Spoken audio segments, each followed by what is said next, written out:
Chinese artist Ai Weiwei got a nasty surprise while checking his Gmail account last November. He discovered that all of his messages had been transferred to an unknown address. The designer of Beijing's Olympic Stadium has become a target for authorities in China due to his work campaigning for the victims of the 2008 earthquake in Sichuan, and he appreciates Google's efforts to publicize the attacks on their systems.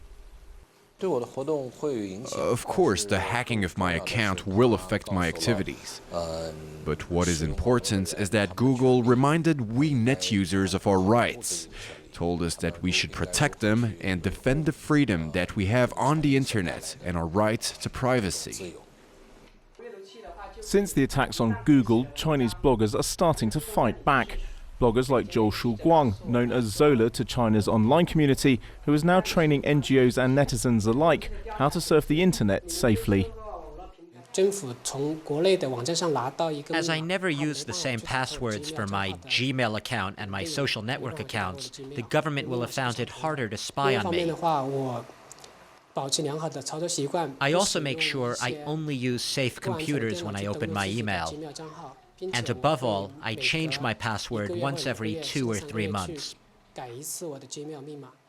Google's stance against the Chinese government and its policies on internet censorship is being seen as a marketing coup, with the search engine giant being held up as the paladin of a free internet, contrary to some rivals accused of disclosing information about dissidents to authorities.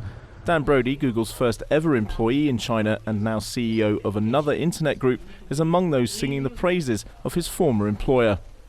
Google was always haunted by the specter of Yahoo handing over the information about the journalist, and so Google would never hand over information to the Chinese government or, in fact, other governments. Quite often, the US government asked for information from Google, especially during the Bush administration, and Google would refuse and take it to court in order to not provide that information to the government, because Google wants and needs to have the trust of users.